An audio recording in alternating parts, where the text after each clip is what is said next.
सभी साथियों का बहुत बहुत अभिनंदन।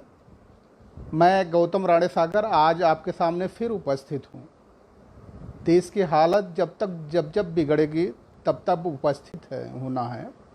और आज उपस्थित होने का मेन वजह जो है, मेन ओकेज़न भी है, जो अवसर इस बात का है कि आज मूल निवासी दिवस है।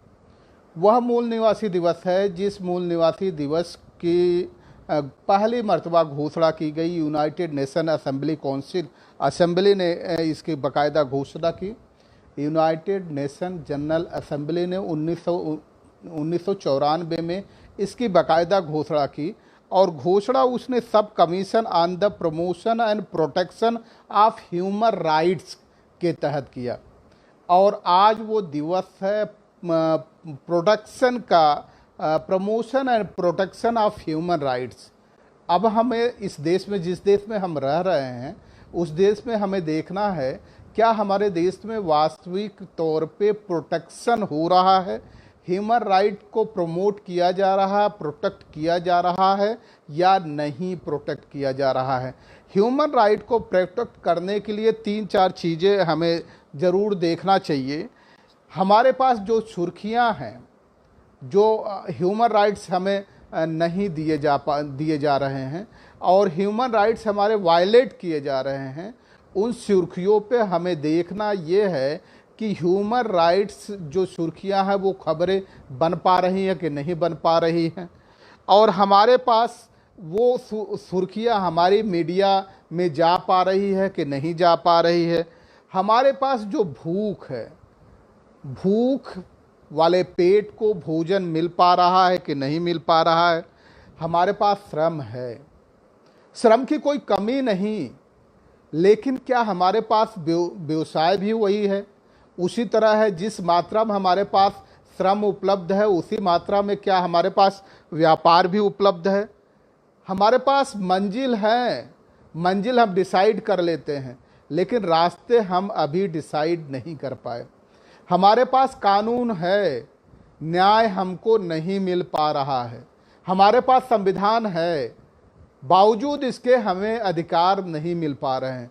संविधान होने के बावजूद, कानून होने के बावजूद न्याय क्यों नहीं मिल पा रहा, अधिकार क्यों नहीं मिल पा रहे हैं? प्रश्न यही है। इन्हीं सारे प्रश्नों का जवाब तलाशेंगे और जवाब तलाशना है। सबसे अहम प्रश्न है आज मूल निवासी दिवस। आज बैकवर्ड की जो जातियां हैं, मैं जातियों शब्द से प्रयोग कर रहा हूं क्योंकि इस देश में जातियों के बगैर कुछ हो ही नहीं सकता। जातियां शब्द प्रयोग कर रहा हूं। जो बैकवर्ड जातियां हैं, कितना घोर अन्याय हो रहा है ये समझने की ज़रूरत है। हमारे देश में जो मेडिकल कॉलेजेस हैं, जो नीट एग्ज़ाम लेता है, उस एग्ज़ाम से 27% जो रिजर्वेशन का प्रोविज़न था वो ख़त्म कर दिया गया। अब इसका नुकसान क्या हुआ?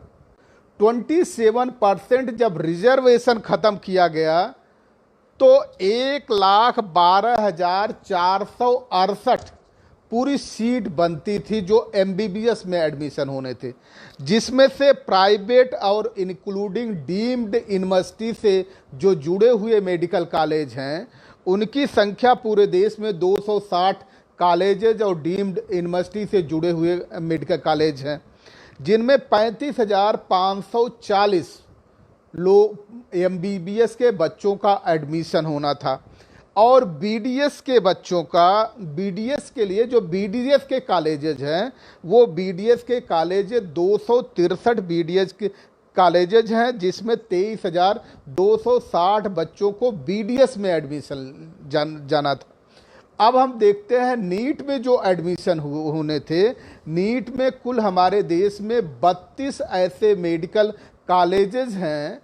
उन 32 मेडिकल कॉलेजेज में 76,928 बैकवर्ड के बच्चों का एडमिशन एमबीबीएस में होना था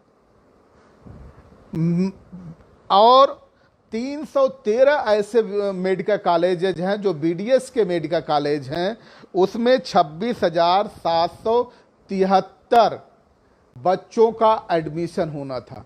अब आप समझिए कि तकरीबन एमबीबीएस के 30,366 बच्चे एमबीबीएस बैकवर्ड के हो सकते थे और 13,508 बच्चे बीडीएस में जा सकते थे।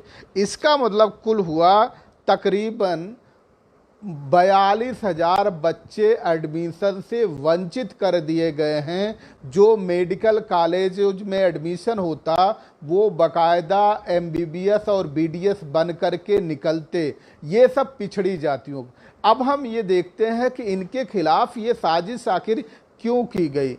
अगर हम लाला लाजपत राय को ले लें, गोविंद रानाडे को ले लें, महादेव गोविंद रानाडे को लेकर ले लें, और इस तरह से जितने बहुत अपने आप को देशभक्त समझे जाने वाले देश थे, ये बाकायदा पार्लियामेंट में भी यही बात इन्होंने उठाई थी कि पार्लियामेंट में जो बैकवर्ड के लोग आएंगे, क्या यहाँ भेड़ चराना है क्या? गड़ेरिया आ जाएगा भेड़ बकरी चराएगा क्या? यादव आ जाएगा यहाँ भैंस अपनी लेकर के चला आएगा क्या? कुर्मी यहाँ आ जाएगा तो अपने क्या हल लेकर के यहाँ पार्लियामेंट में हल लेकर के आएगा, लगाएगा क्या? और मौर्य क्या यहाँ मूली ले आकर के लगाएगा क्या? इस तरह की बातें कही गई थी, बाकायदा बातें इस तरह की कही गई थी और बड़े धुरंधर लोगों द्वारा कही गई थी। और आज जब नीट से एडमिशन हटाए गए हैं तो समझ में आता है, पूरी तरह से ये साजिश समझ में आती है कि जब किसी व्यक्ति ने, हमारे देश के जब प्रधानमंत्री जी ने ये कहा कि ओकल फॉर लोकल और आत्मनिर्भर भारत, इसका मतलब ये है कि ये उसी एजेंडे पे काम कर रहे हैं कि अगर यादव का बच्चा है, यादव के लड़के हैं, तो उनको भैंस चराने के अलावा न उन्हें पार्लियामेंट में जाने का अधिकार है, न असेंबली में जाने का अधिकार है, और न ही उनको किसी विश्वविद्यालय में professor, assistant professor, associate professor और हेड ऑफ डिपार्टमेंट बनने का अधिकार है। न उन्हें आईएएस बनने का अधिकार है, न उन्हें आईपीएस बनने का अधिकार है, न आईएफएस बनने का अधिकार है, न आईआरएस बनने का अधिकार है, न आईएसएस बनने का अधिकार है, न आईईएस बनने का अधिकार है। इसका मतलब यह है कि उन्हें अपने पुरातन के कामों पे लग जाना चाहिए। यही सोच के आधार पे अंदाज़ा लगा दीजिए कि जिस समाज के बच्चे 44,000 के आसपास बच्चे एक साल में अगर उनको डॉक्टर बनने से वंचित कर दिया जाए तो कैसी परिस्थितियां होगी। इसलिए इस बात को और इसको किया क्या जा रहा, बाकायदा किया क्या जा रहा कि धर्म की चाशनी में लपेट करके परोसा जा रहा है।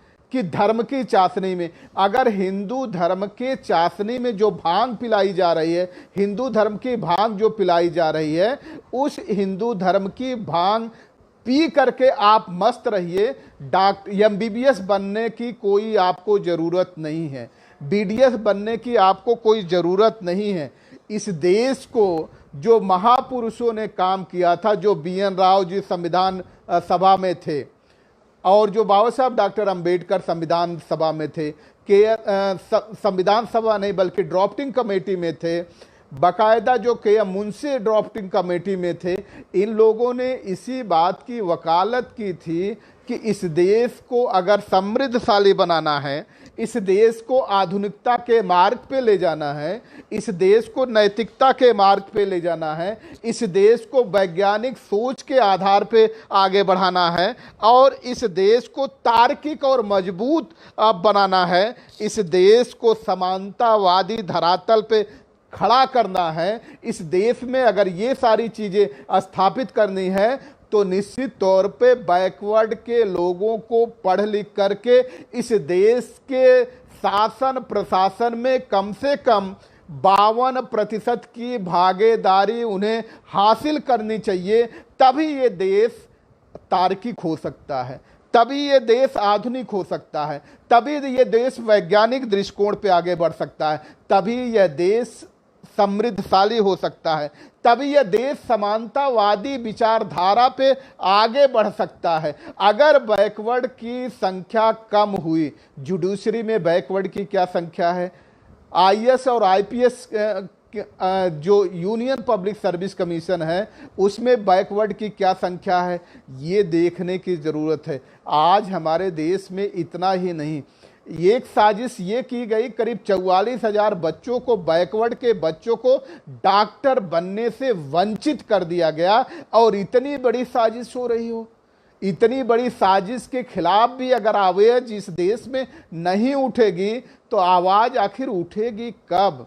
इसीलिए कह रहे हैं कि ये सुर्खियां हैं, ये बड़ी सुर्खी है, इस पे आंदोलन खड़ा हो जाना चाहिए। 44 हजार बच्चों को बाहर कर दिया जाएगा, पिछड़े लोगों को जो डॉक्टर बन सकते थे, बेहतरीन इलाज कर सकते थे। और आज भी उधार देख लीजिए, चाहे ये पेंडेमिक को साजिश के तौर पे खड़ा किया गया हो या वास्तव में आई महामारी हो, अगर इस समय कोई काम आया हॉस्पिटल तो वो हॉस्पिटल काम आए हैं जो सरकारी हॉस्पिटल थे, वही हॉस्पिटल काम आए हैं, दूसरा हॉस्पिटल काम नहीं आ पाया है। प्राइवेट कॉलेजेस को ये हालत है कि प्राइवेट सारे के सारे हॉस्पिटल बंद हो गए। और आज हमारे देश में किसको मीडिया दिखा रहा है? अरे गजब हो गया, ये तो विश्व में इतिहास रच दिया गया, राम मंदिर का शिलान्यास हो गया।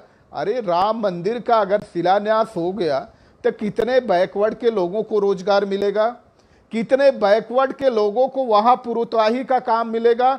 इसीलिए बाबा साहब डॉक्टर अंबेडकर ये भी इस बात पे बाकायदा जोर देते थे कि इस देश में जो पुरोहित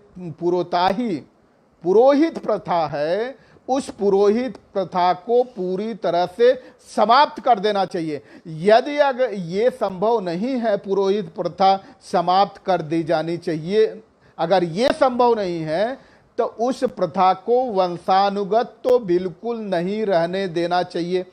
अब आप ये बताइए, बैकवर्ड के लोगों से हम ये जानना चाहते हैं, हिंदू हिंदू हिंदू आप कहते हैं, एक चीज तो आप तय कर लो, दो में से एक कोई हिंदू नहीं है। या तो आप हिंदू नहीं हो, या तो जो आपके अधिकारों को घड़ियाल की तरह डकार जाता है। जैसे घड़ियाल आपने देखा होगा, घड़ियाल में एक लिक्विड होता है जिसको लेचरिमल ग्लैंड कहते हैं, ग्लैंड होती है, ग्रंथ होती है, जिसको उसको लेचरिमल ग्लैंड कहते हैं। और वो जो अपने शिकार को भकोस लेता है, और भकोसने के बाद जब उसकी क्षुधा शांति हो जाती है, तब उस लेचरिमल ग्लैंड से आंसू बहते हैं और लोगों को ये लगता है कि ये घड़ियाल शायद बहुत दुखी है। तो उसी तरह से कुछ लोग ऐसे हैं जिसमें लेचरिमल ग्लैंड है, आजकल पाया जा रहा है, वो इसी तरह घड़ियाली आंसू। हमें ये तय करना है कि दो में एक आखिर कौन हिंदू है। या तो जिनके ये 44,000 बच्चों को डॉक्टर बनने से रोका गया, एक व्यक्ति का, अगर ब्राह्मण का एक बच्चे को किसी तरह आप कहीं से हटा के अलग कर दीजिए, तो आपको याद होगा कि अगर 5 अगस्त 1774 को ब्रिटेन में पहली बार एक ब्राह्मण को फांसी की सजा न दी गई होती तो ब्राह्मण कभी भी अंग्रेजों के खिलाफ आंदोलित होने के लिए कभी तैयार नहीं होता। वो तो नंद कुमार था जिसको चूंकि उसने जब राज से काफी अच्छे ओहदे पे उसको पहुंचा दिया गया था, और राज से जब उसने गद्दारी की तो गद्दारी की सजा, उस सजा के तौर पे उसको फांसी दी गई। और जब गद्दारी की सजा के तौर पे फांसी दी गई तो ब्राह्मणों को यही लगता है, अगर ब्राह्मण बड़ी सी बड़ी गलती करे तो उसे सिर्फ डांट करके, फटकार करके, दुत्कार करके हटा देना चाहिए, यही उसकी सजा है। कमाल है, ये कौन सा राज है, कौन से कानून की आप बात करते हैं, किस मानवता की बात करते हैं। हम ह्यूमन राइट्स की बात करने बैठे हैं। 9 अगस्त है आज, और 1982 के तहत जो ह्यूमन राइट की बार बार बात की गई थी, 1994 में जिसको बाकायदा यूनाइटेड नेशन जनरल असेंबली ने पास करके इसी ह्यूमन राइट को लागू करने के लिए पास किया। कैसे चलेगा ये देश? और आज आप देश की बात कर रहे हैं, हमें देशभक्ति सिखाई जा रही है, हमें राष्ट्रभक्ति सिखाई जाती है। राष्ट्र कैसे मजबूत होता है? जब तक इस देश में पिछड़ों के 52% भागीदारी हर सीट पे सुनिश्चित नहीं हो जाएगी, तब तक कोई देश राष्ट्र नहीं बन सकता। और जो देश राष्ट्र नहीं बन पाया है, उसके छिन्न भिन्न होने की कल्पना कैसे की जा सकती है? ये साजिश आखिर क्यों की जा रही है? इस बात को समझिए। मंदिर को क्यों नहीं लाने की कोशिश की गई है? और आपसे ये कहें कि इस कमंडल में मंडल को पूरी तरह से डुबो करके ढक दिया गया है, और इस कमंडल को जिसमें मंडल डाला गया है उसको बे ऑफ बंगाल, जिसको बंगाल की आप खाड़ी कहते हैं, उस खाड़ी में फेंक दिया गया है, केवल इस मंदिर के नाम पे, राम के मंदिर के नाम पे। अभी बुरा लगेगा, लेकिन ये बात कहना चाहेंगे, एक बात आप लोग भी समझ लीजिए, तर्क करना चाहिए कि राम का कौन सा चरित्र है जो जिस चरित्र को इस पूरे देश को फॉलो करना चाहिए? एक चरित्र बता दीजिए, कोई एक चरित्र बता दीजिए जिस चरित्र को फॉलो करना चाहिए, सिवाय इस चरित्र के कि जो उस समय के बैकवर्ड थे, संबूक का वध करना अगर राम का चरित्र है, तो ऐसे चरित्र को हमें स्वीकार नहीं। इस चरित्र की फिर हमें बदला लेने की जरूरत है। ऐसे व्यक्ति को कभी भी बर्दाश्त नहीं किया जा सकता जो एक ज्ञानवान, प्रज्ञावान, ज्ञान से भरा हुआ व्यक्ति, एक विद्वान व्यक्ति और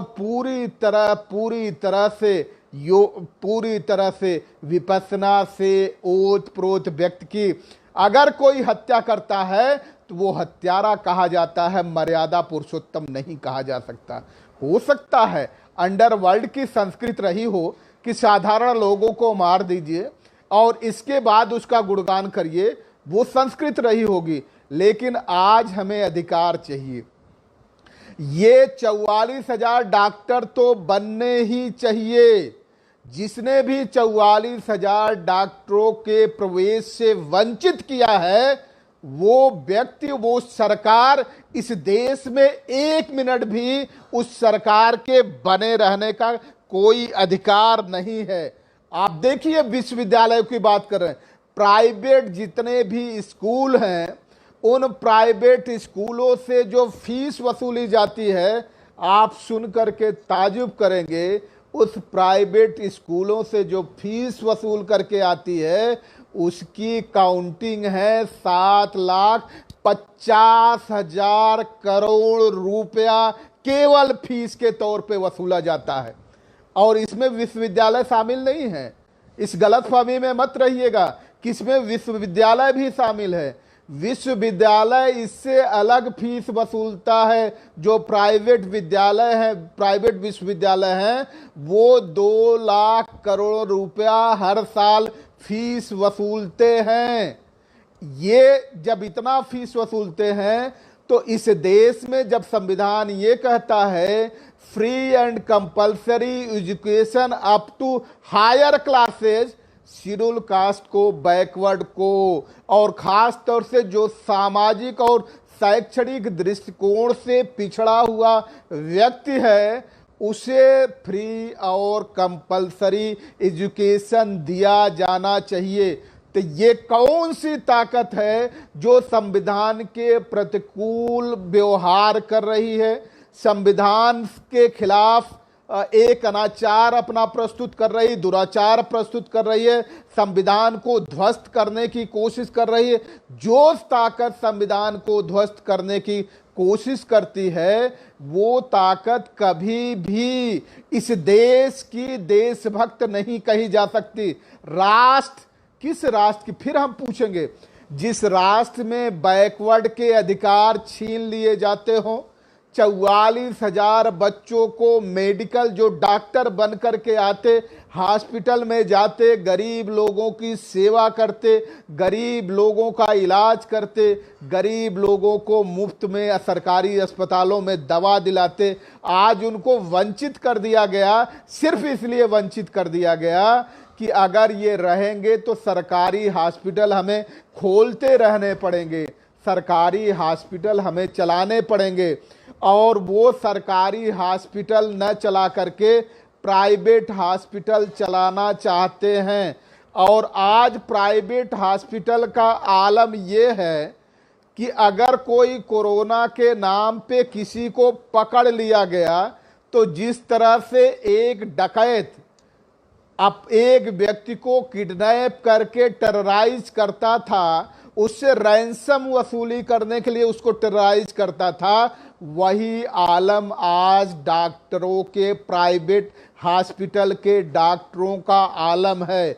अगर हम इसको ये कहें कि जो प्राइवेट हॉस्पिटल में बैठे हुए वो डॉक्टर की बजाय डकैत ज़्यादा हैं, तो हमें लगता है कि ये शब्द प्रयोग करके हम इस देश की गरीब जनता के साथ खड़े होने का प्रयास कर रहे हैं, उनके अधिकारों के साथ खड़े होने का प्रयास कर रहे हैं। इसके लिए चाहे जो भी हमारे ऊपर आरोप लगाए जाएं, लेकिन जब तक इस देश का व्यक्ति, हर व्यक्ति पूरी तरह से उसको अधिकारों से आच्छादित नहीं किया जाएगा, कल्पना करिए 44,000 डॉक्टर, अगर 44,000 डॉक्टर हॉस्पिटल में पहुंच जाते, सरकारी हॉस्पिटल में पहुंच जाते, तो कितना बेहतरीन तरीके से इलाज हो सकता था।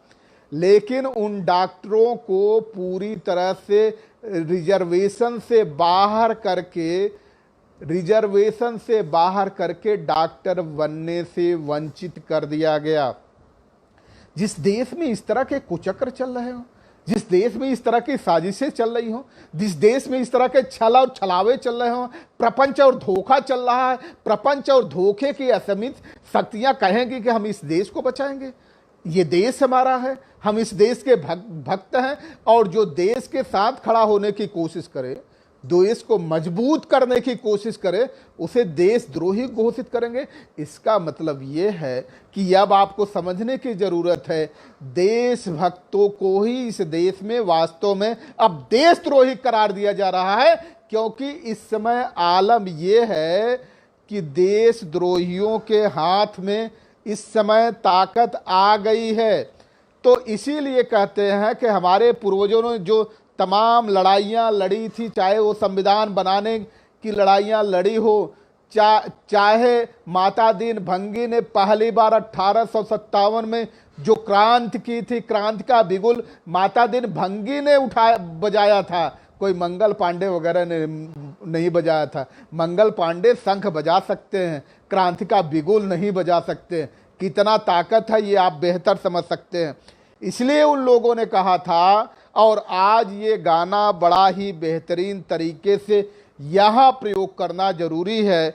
हम लाए हैं तूफान से कश्ती निकाल के, हम लाए हैं तूफान से कश्ती निकाल के, इस देश को रखना मेरे बच्चों संभाल के।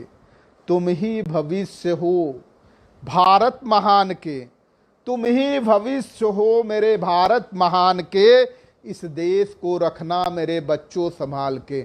आज इस देश को संभाल करके रखने की अगर जिम्मेदारी किसी के ऊपर है, तो वो जिम्मेदारी इस देश के बैकवर्ड के ऊपर है, इस देश के शेड्यूल कास्ट के ऊपर है, इस देश के माइनॉरिटी के लोगों के ऊपर है, चाहे वो सिख हो, चाहे वो मुस्लिम हो, चाहे वो ईसाई हो, चाहे वो पारसी हो, जितने भी, चाहे वो क्रिश्चियन हो, जितने भी हैं उनके ऊपर हैं। इस देश को संभाल के रखने की कायस्थों की जिम्मेदारी है, इस देश को मजबूती से रखने की क्षत्रियों की जिम्मेदारी है, इस देश को संभाल करके मजबूती से रखने की जिम्मेदारी वैश्यों की है।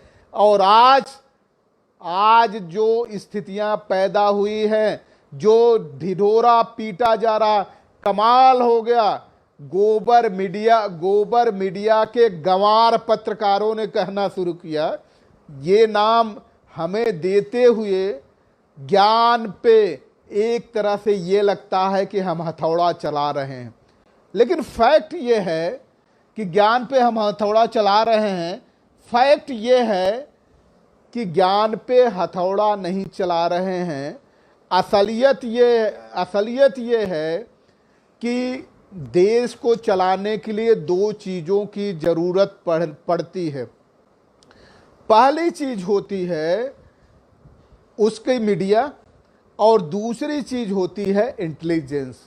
जिस समय मीडिया चरित्रहीन हो जाए, वर्ड यूज कर रहे हैं मीडिया चरित्रहीन हो जाए और इंटेलिजेंस देश को तोड़ने वाली ताकतों को पहचानने की बजाय उनकी तरफ से मुंह मोड़ ले और देश को संभाल करके रखने वालों को देशद्रोही के सूचनाएं देने लग जाए, उसकी साजिशें करने लग जाए तो इसलिए ये शब्द प्रयोग करना पड़ा। लेकिन आज जो हम बात कर रहे हैं, आज हम मंडल की बात कर रहे हैं। इस देश से अगर कमंडल को जो बंगाल की खाड़ी में फेंक दिया गया है मंडल डाल करके, अगर उस कमंडल को बंगाल की खाड़ी में अथाह गहराइयों में फेंकना है तो मंडल को वहां से निकालिए, मंडल के लिए लड़ाई लड़िए, भागीदारी के लिए लड़ाई लड़िए। और जो मंडल की रिपोर्ट थी, वो रिपोर्ट सिर्फ ये नहीं कहती थी कि 27% इनको रिजर्वेशन केवल नौकरियों में मिलेगा, क्लास 3 क्लास 4 की नौकरियों में मिलेगा, या क्लास 2 की नौकरियों में मिलेगा, या क्लास 1 की नौकरियों में मिलेगा। वो रिपोर्ट कहती है कि सारे शैक्षणिक संस्थानों में भी उन्हें रिजर्वेशन मिलेगा। और जो कॉलेजियम बन गया है, उस कॉलेजियम में भी इनकी पर्याप्त भागीदारी होना सुनिश्चित किया जाना जरूरी है। जब तक इनकी पर्याप्त भागीदारी नहीं होगी, जहां जहां पर्याप्त भागीदारी नहीं होगी, वहां न्याय नहीं हो सकता। क्योंकि संविधान का ये मत है, संविधान बनाने वालों का ये मत था कि अगर बैकवर्ड के अधिकारों से संबंधित कोई पिटीशन, कोई एसएलपी सुप्रीम कोर्ट में फाइल होती है, तो बेहतर ये होगा कि उस पिटीशन पे, उस एसएलपी पे सुनवाई करने के लिए जजों की जो बेंच बनेगी वो बैकवर्ड के होंगे, शेड्यूल कास्ट के होंगे। इन दोनों से मिलकर के अगर बनती है तो ठीक, नहीं तो फिर माइनॉरिटी का अगर जज है तो फिर माइनॉरिटी के जज को वहाँ उस टीम में शामिल किया जाना चाहिए। लेकिन जिन्होंने इन बैकवर्ड के अधिकारों पे हमेशा डकैती की है, वर्ड यूज कर रहे हैं, डकैती की है, उनको उस बेंच में रहने का कोई नैतिक अधिकार नहीं है। क्योंकि जब वो निर्णय देंगे तो उस निर्णय देने के पीछे उनकी मानसिकता पीछे पीछे चलती रहेगी और वो वहाँ से फैसले तो हो सकते हैं, लेकिन न्याय कभी भी वहाँ नहीं हो पाएगा। इस देश में फैसले हो रहे हैं, अभी न्यायालयों से फैसले हो रहे हैं। न्याय शायद ही कभी आपको दिखा हो कि इस देश में न्याय हो रहा है। इस देश में न्याय होना चाहिए। अब दूसरा पॉइंट हम ये लेंगे, अभी पॉइंट हम ले रहे थे किस तरह से इनके साथ अभी जो मेडिकल कॉलेजों में एडमिशन MBBS और BDS का होना था, अभी उसको हम ले रहे थे। लेकिन अब दूसरा पॉइंट हम ले रहे हैं, इस देश में विधायिका के साथ साथ कार्यपालिका उतनी ही नैतिक होनी चाहिए, उतनी ही चरित्रवान और ईमानदार होनी चाहिए। तभी दोनों साथ साथ पैरेलल चल के इस देश की व्यवस्था दुरुस्त कर सकते हैं। लेकिन अभी ये देखा गया कि 927 लोगों के लिए एक बकायदा एक लाया गया कि 900 वैकेंसी अनाउंस की गई कि 927 लोगों को यूपीएससी के जरिए, यूनियन पब्लिक सर्विस कमीशन के जरिए भर्ती करनी है। 927 लोगों की भर्ती करने में 927 लोगों को रिजल्ट बाकायदा बना दिया जाना चाहिए था, लेकिन रिजल्ट घोषित किया गया 829 लोगों का, और जिसमें से 180 लोगों को आईएएस बनना है, 150 लोगों को आईपीएस बनना है, तकरीबन 36 लोगों को आईएफएस बनना है। बाकी क्लास 1 और कुछ क्लास 2 की जो कैटेगरी होती है इंडिया लेवल के एग्ज़ाम में, वहाँ जाने होते। लेकिन इस गवर्नमेंट ने साजिश क्या किया, जब ये देखा कि तकरीबन 71 कैंडिडेट जो बैकवर्ड के हैं वो जनरल में क्वालिफाई कर गए हैं, 8 कैंडिडेट शेड्यूल कास्ट के जनरल में क्वालिफाई कर गए हैं, 5 कैंडिडेट फिजिकली हैंडीकैप्ड के जनरल में क्वालिफाई कर गए हैं, और 3 लड़के जो एसटी के हैं वो भी जनरल में क्वालिफाई कर गए हैं।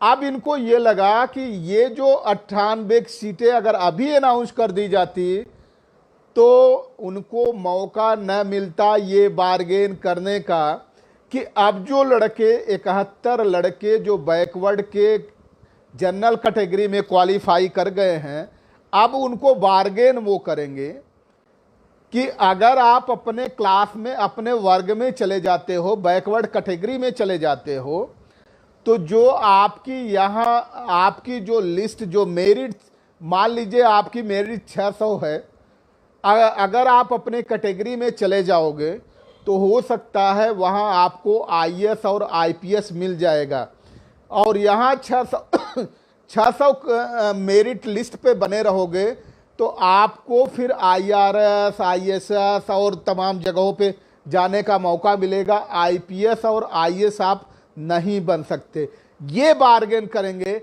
और जब वो लड़के आईएएस और आईपीएस के चक्कर में अपने कैटेगरी, अपने क्लास यानी बैकवर्ड और शेड्यूल कास्ट वाले में चले जाएंगे, वो सीटें खाली हो जाएंगी। जब वो सीटें खाली हो जाएंगी तो चुपके से जनरल से उनको वो भर लेंगे। और आज जो एक यूपीएससी का एक कल ईवेसी एक्सक्यूज जो बहानेबाजी होती है, वो बहानेबाजी ये है कि 181 लोगों को हमने वेटिंग लिस्ट में इसीलिए रखा है कि मान लीजिए कुछ लोग जो क्वालिफाई जनरल में किए हैं, अगर उन्होंने अपनी कैटेगरी में शिफ्ट किया तो हम उस सीट को खाली नहीं रखने देना चाहते, इसलिए 181 लोगों की बाकायदा हमने वेटिंग लिस्ट बना के रखी है। अब आप साजिश समझिए कि तकरीबन आप 78 और करीब 88, 89 बच्चे, 90 बच्चे जो शेड्यूल कास्ट के थे, बैकवर्ड के थे और शेड्यूल ट्राइब के थे, वो लोग जनरल में चले गए थे। तो बाकी उनके पीछे जो लिस्ट बनती, इतने बैकवर्ड शेड्यूल कास्ट 71 बैकवर्ड के और आईएएस हो जाते, या आईएएस नहीं होते तो इंडियन सर्विसेज में तो चले जाते, वहाँ चले जाते। लेकिन अब ये साजिश कर रहे हैं कि तकरीबन 71 बैकवर्ड के लोगों को छांटा जाए, 8 शेड्यूल कास्ट के लोगों को छांटा जाए, 3 शेड्यूल ट्राइब के लोगों को छांटा जाए, और 5 फिजिकली जो हैंडीकैप्ड लोग हैं उनको भी छांट करके इस तरह से 86 लोगों को हटा करके उनकी कैटेगरी में भेज करके अगर हम उनको खाली करा दें तो जनरल की सीटें उससे आसानी से भरी जा सकती हैं। साजिश क्या हो रहा, आप जब धर्म की चाशनी में लपेट करके कोई चीज़ आपको परोसा जाएगा तो इसी तरह से स्थित होगी। हम ये आपके धर्म पे चोट नहीं करना चाहते, लेकिन एक चीज़ जरूर आपसे कहेंगे कि एक तर्क तो आप कर ही सकते हो कि अगर अयोध्या में राम मंदिर बन रहा है तो आप कहो कि मुझे प्रसाद नहीं चाहिए, मुझे इस चढ़ावे पे 27% की भागीदारी चाहिए। आप ये आवाज उठाना शुरू करिए। अगर आपको 27% की भागीदारी मिल जाती है, बाकी तो हम ये कह रहे हैं बैकवर्ड छोड़ दे। मैं क्षत्रियों से भी ये अनुरोध करूंगा कि आप ये कहिए कि इस देश में आपकी आबादी 6.5% है।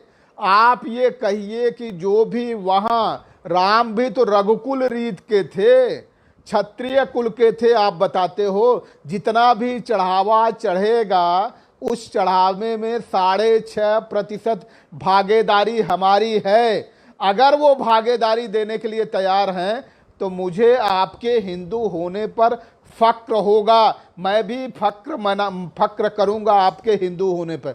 अगर चढ़ावे पे आपको भागीदारी नहीं मिल रही है तो फिर काहे कि आप हिंदू हो। प्रसाद खाने पे प्रसाद कहा क्या गया, गजब का शोर किया गया कि दलित को पहला प्रसाद दिया गया। दलित को प्रसाद नहीं चाहिए, दलित प्रसाद नहीं चाहता।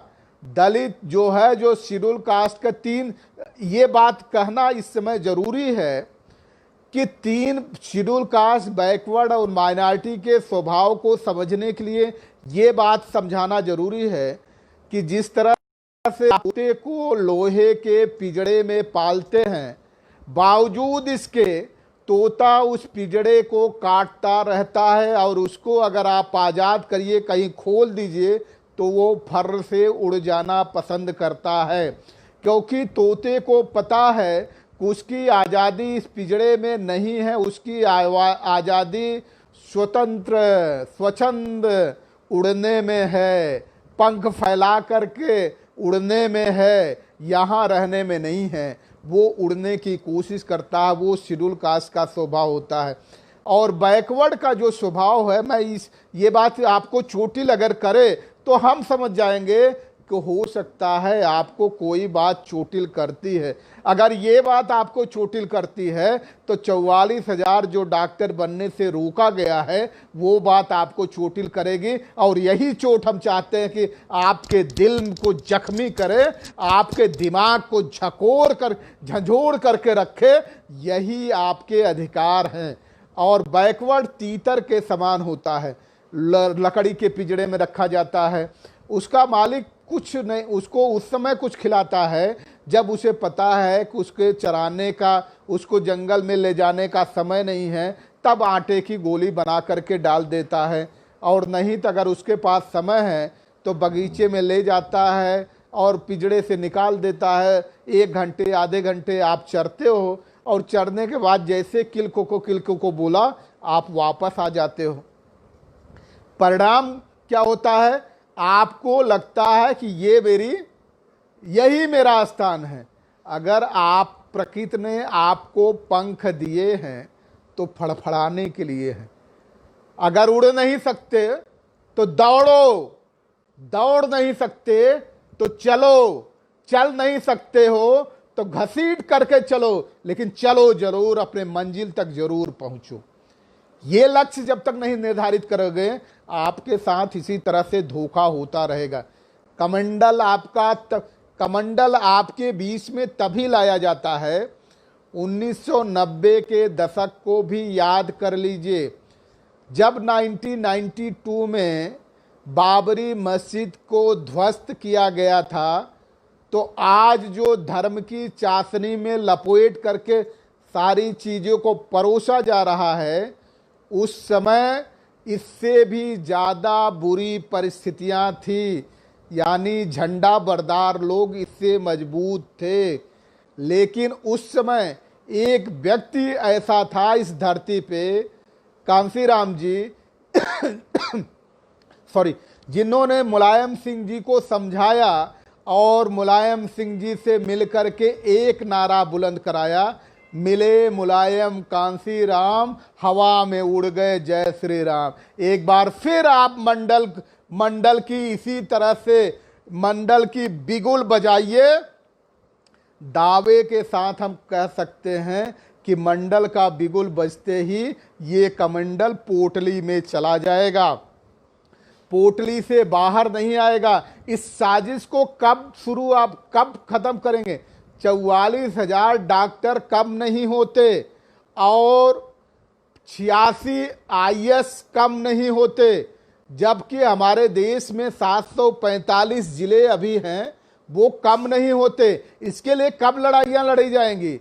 और आज जिनको लड़ाइयाँ लड़नी चाहिए थी कि मंडल की लड़ाइयाँ लड़नी चाहिए थी, गजब के गुलाम हैं वो। क्या दिमागी गुलामी है, गजब की गुलामी ही इसको कहते हैं, गुलामी। वो लड़ाई क्या लड़ रहे हैं? हम परशुराम की मूर्ति बनवाएंगे। कोई ये कह रहा कि हमारी सरकार आ जाएगी तो हम परशुराम के नाम पे हॉस्पिटल बनाएंगे। अरे गुलामों, कम से कम दिमाग की बत्ती जलाओ। अपने मुद्दे पे जब तक आपके पास आपकी पूंजी संचित नहीं रहेगी, तब तक कोई उस पे ब्याज नहीं कमाया जा सकता। ये समझ लीजिए।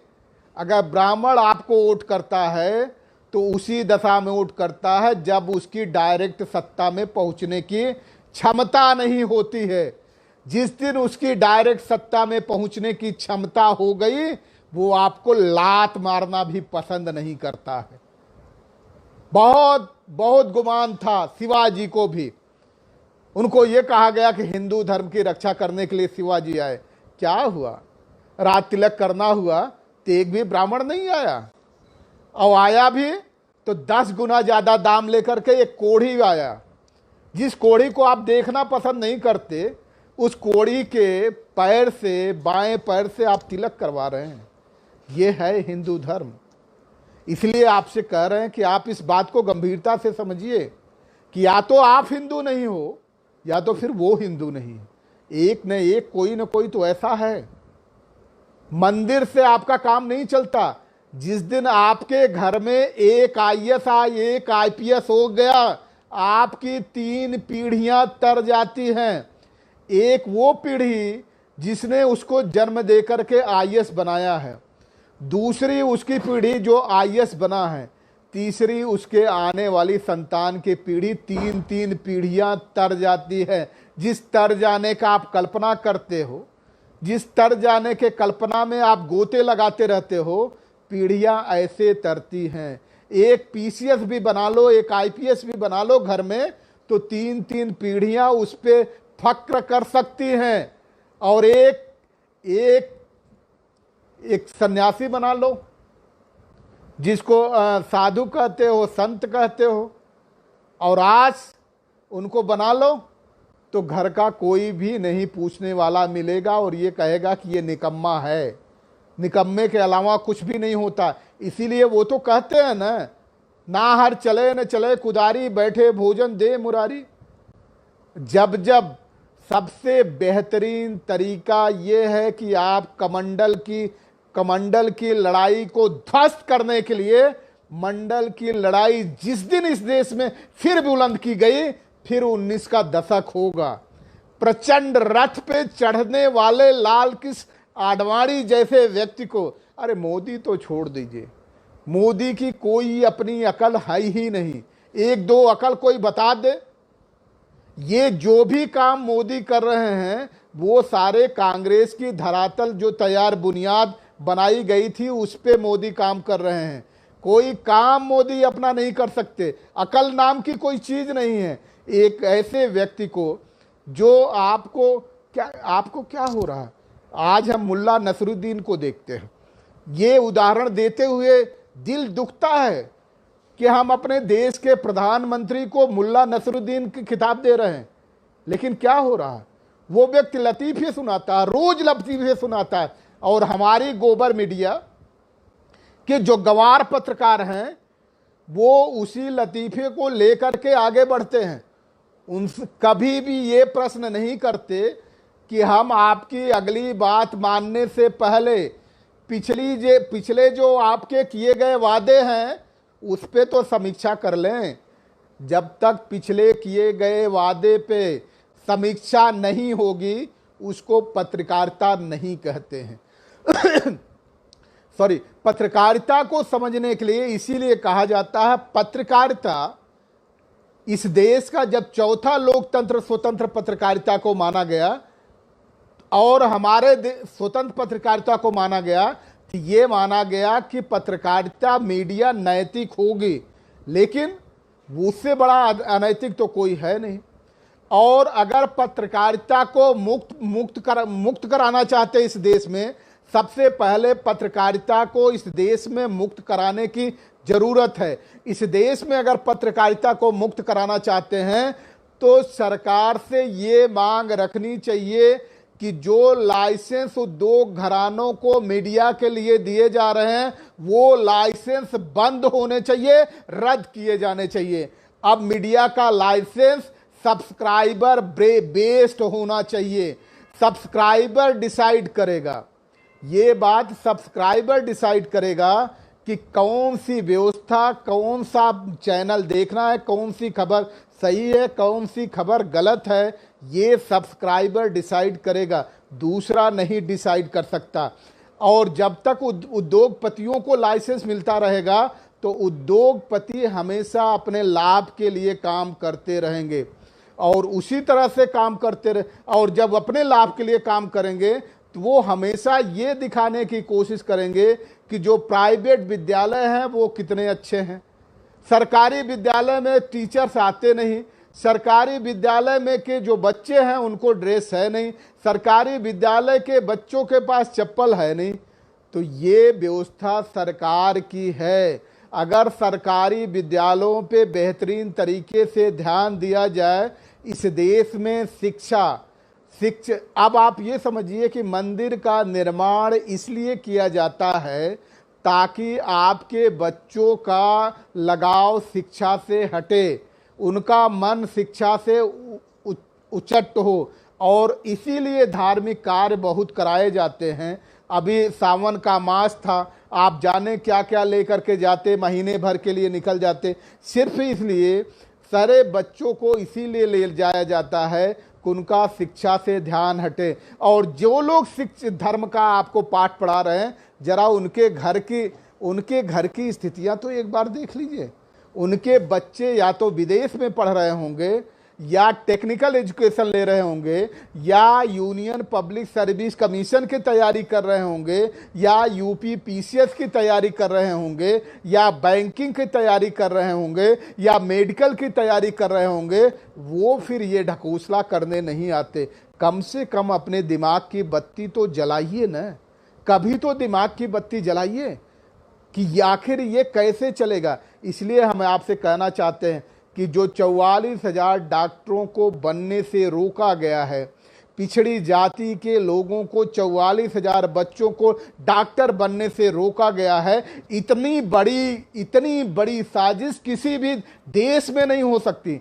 44, जहां 4 डॉक्टर हो जाएं, उन डॉक्टर पे पूरा देश फक्र करता है और उनको डॉक्टर को एक तरह से भगवान का असली रूप माना गया है कि वो प्राण आपके बचाता है, वो जीवन देता है।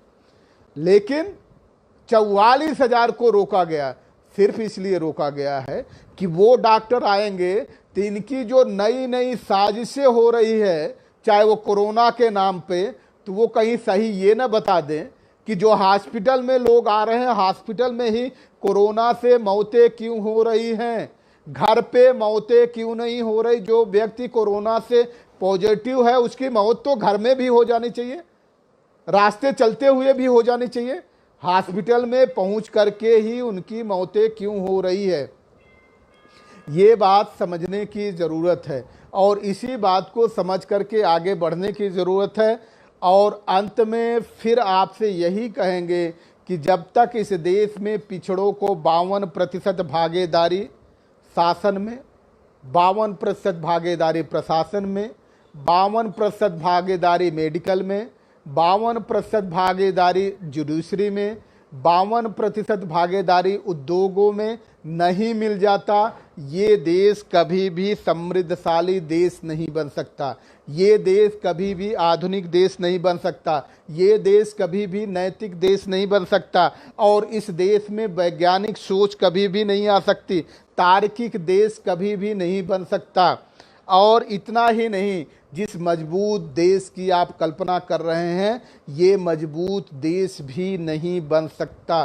साथियों, जिनके जिनके भी क्वेश्चन हैं, अगर वो क्वेश्चन करना चाहें तो उस क्वेश्चन को हम ले लेंगे, और नहीं तो आज फिर मूल निवासी दिवस पे, जिसमें ह्यूमन राइट के प्रमोशन के और प्रोटेक्शन की गारंटी दी गई है, उस ह्यूमन राइट में 44,000 से ज़्यादा 44,000 लोगों, हमारे छात्रों को जो डॉक्टर बन सकते थे, उनको गांव में भेजने के लिए, मुफलिसी के दिन दिखाने के लिए जो मजबूर किया गया है, ये ह्यूमन राइट का टोटल वायलेशन है। और आज मूल निवासी दिवस पे इसकी हम घोर मजम्मत करते हैं। सरकार को कटघरे में खड़ा करके ही नहीं, सरकार से ये पुरजोर भी मांग करते हैं। हमें ये पता है कि ये सरकार गूंगी और बहरी हो जाती है जब पिछड़ों के अधिकार देने की बात आती है, वो सुनेगा नहीं, तो कम से कम पिछड़ों को भी आगे आना चाहिए। आप जानते हैं, एक माँ अपने बच्चे को दूध तब तक नहीं पिलाती, जबकि वो माँ अपने बच्चे को अपने जान से भी ज़्यादा प्यार करती है। अपने बच्चे को दूध वो तब तक नहीं पिलाती है जब तक बच्चा रोता नहीं है। आप अगर जुडिशरी में भी पूरी तरह से नैतिक और फैसले ही नहीं, न्याय पाना चाहते हैं, तो एक बार पुराने ढर्रे पे जाने की ज़रूरत है। जब अंग्रेज़ों ने ये कहा था कि अपने जूरी का मेंबर इनको बनाने से मना कर दिया था, और ज़्यादातर कायस्थों को जूरी का मेंबर इसीलिए बनाया था क्योंकि कायस्थों में न्यायिक चरित्र होता है, इस बात की गारंटी है। लेकिन ब्राह्मणों में कभी भी न्यायिक चरित्र नहीं होता है। वो फैसले सुना सकते हैं, और उस फैसले में फैसला सुनाते समय उनको फिर अपना जात दिखता है, अपना धर्म दिखता है, अपना लाभ दिखता है। अगर ये सब नहीं हो तो शायद और कुछ दिखता होगा, तब वो फैसले सुनाते हैं। न्याय नहीं हो पाता।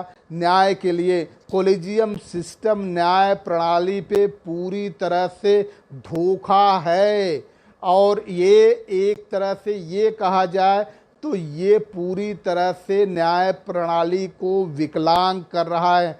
कोलेजियम, इस कोलेजियम जो पोलिया पैदा कर रहा है न्याय प्रणाली में, इस कोलेजियम को ख़त्म करना चाहिए। बाकायदा एग्ज़ाम करा करके आने चाहिए, अदरवाइज 465 परिवार के लोग ही जज बनते रहेंगे। ये वंशानुगत जज थोड़ी ना होता है, वंशानुगत ज्ञान नहीं आता है। ज्ञान तो वास्तव में ज्ञान हासिल करने से आता है, लेकिन ये बात आपकी समझ में कब आएगी ये आपको तय करना है। अंत में हम मूल निवासी दिवस पे आप सभी को बधाई देते हुए दिल हमारा रोता है, बधाई देने की हिम्मत पड़ नहीं रही है, क्योंकि 44,000 डॉक्टरों को और 88 आईएएस जो इंडियन सर्विसेज के लिए सेलेक्ट हो गए थे, उनको बाहर करने की कुछ चालें चल रही हैं। ऐसे चालों से बचने के लिए आपको लोकतंत्रात्मक शासन प्रणाली के तरीके से, लोकतंत्रात्मक हथियार से अपनी आवाज़ बुलंद करनी चाहिए, अपनी लड़ाई लड़नी चाहिए। मंडल को जीवित करिए। मंडल जितना जीवित होगा उतना ही कमंडल भागता फिरेगा, पनाह मांगता फिरेगा, गुफाओं में, खोहों में छुप करके बैठेगा।